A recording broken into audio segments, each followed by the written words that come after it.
The Washington Wizards and Capitals will now stay in Washington, D.C. until at least the year 2050. That's thanks to a $515 million deal between D.C. Mayor Muriel Bowser and the owner of those teams, Ted Leonsis.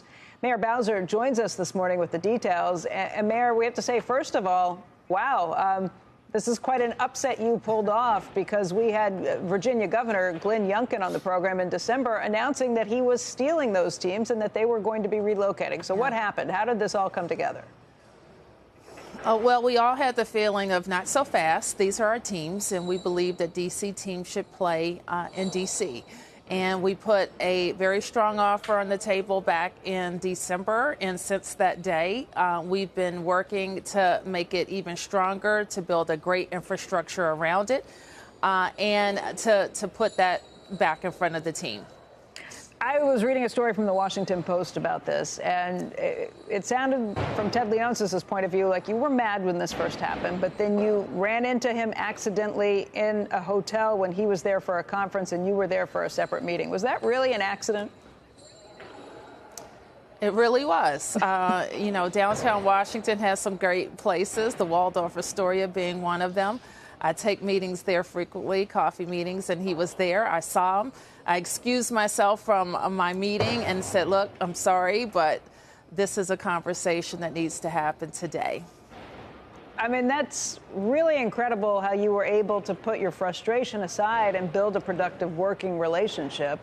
What did you do differently? And I think part of what happened here is Governor Youngkin and the Virginia legislature didn't see eye to eye. They couldn't get the package passed. You clearly went into overdrive and managed to put together a lot of things. What did you know you needed to do as a city to keep these teams where they are?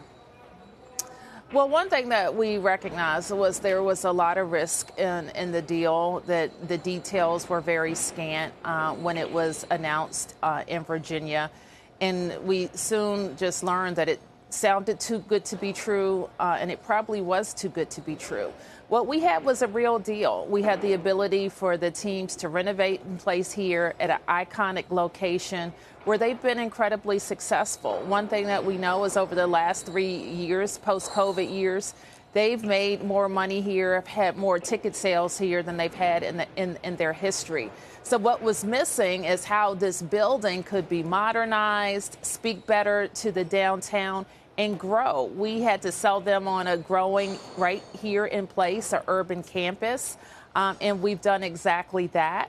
And more than that, we listened to the type of infrastructure they wanted to see around the building. And that's something that we've been working on, how to reimagine our downtown. We issued, I think, 2 really important plans, a D.C. Downtown Action Plan, a Gallery Place Task Force is at work, and also we're going to just change the public space. And all of that makes for a very interesting project. So if you want a project for your lifetime, like Ted has mentioned, this is it. Mayor Bowser, there's few cities in the country that, when you're young, if you get a chance to live in D.C., it's like, I'm going to do it. And it's such a vibrant, amazing place, and the seat of power, everything else. Thank you. There's going to be a but coming because my daughter's there, and I'm a nervous person already. So she's in her 20s. I already worry. She worries. She's scared. She doesn't feel safe. She had a place broken into, and someone got shot on her block. And she wanted me to just ask you, what's the answer? Do you have a plan? Is it broken windows that you got to do more of that, or is it more funding for police? What's the plan? Should she feel safe in D.C., Mayor Bowser? Absolutely, and this is what you should know. I just got an update from my deputy mayor, and crime is down in all categories in Washington, D.C., especially those categories that so troubled us last year with robbery and carjacking, down more than 30%. So we've done the things that we know will reset our public safety ecosystem, starting last summer with an emergency crime bill, and most recently in just a couple of months ago with a new crime bill that really will reset our public safety ecosystem. So we feel very good that we're moving in the right direction, not just with crime, but with attendance up in our schools, with our population growing, with new restaurants opening, more per capita than any place in the United States. In fact, right in this very building this month, they will welcome 400,000 visitors, even with a sold-out show tonight. So people like your daughter are voting with their feet to live in the most exciting and important city in the world. Is it we had recently, our mayor in this town talking about recidivism and trying to deal with that with the recent tragedy that we had. I know you probably saw all the policemen and 10,000 people lining the streets of Long Island. For sure. And there's just a notion maybe sometimes some crimes aren't classified like they used to be, so it looks like they're down. But I guess the point was if criminals aren't afraid of what's going to happen to them for minor crimes, and there's going to be a no bail release or they're not going to do any time, that they don't respect the police and they're not afraid. They're not, they do whatever they want basically and becomes lawless. There's nothing to that. Well, this is what I can tell you and what I have engaged my legislature with over the last year. And that's making sure what I call resetting our public safety ecosystem, that it is based in accountability and it's based in giving people opportunities to go on the straight and stay on the straight and narrow. And that's what we see. And that's why we see, I think, the very dramatic increase that we're experiencing this year. Sometimes it takes time for people in the press and the community to really hear and feel that progress. But I see it every day in the energy around the city and the very brave men and women that protect our streets each and every day.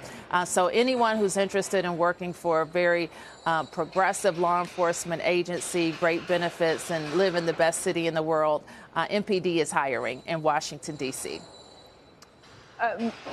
Mayor Bowser, the Virginia legislature couldn't get this through, and some of the complaints were that this was too much of a giveaway that they were offering. Your package is a pretty big package as well, $515 million. Is it worth it? It's absolutely worth it. We see Monumental as a very important company and employer in D.C. Over 1,000 people work here. They earn a good union wage. And it is very important to the businesses and restaurants that surround it in downtown Washington. So we very much want Monumental Sports to be a part of the downtown comeback. And we've had that discussion with our legislature back in December. A unanimous resolution was supported by all the members of the D.C. Council. And I actually expect them to vote tomorrow by emergency to authorize the $515 million partnership with Monumental.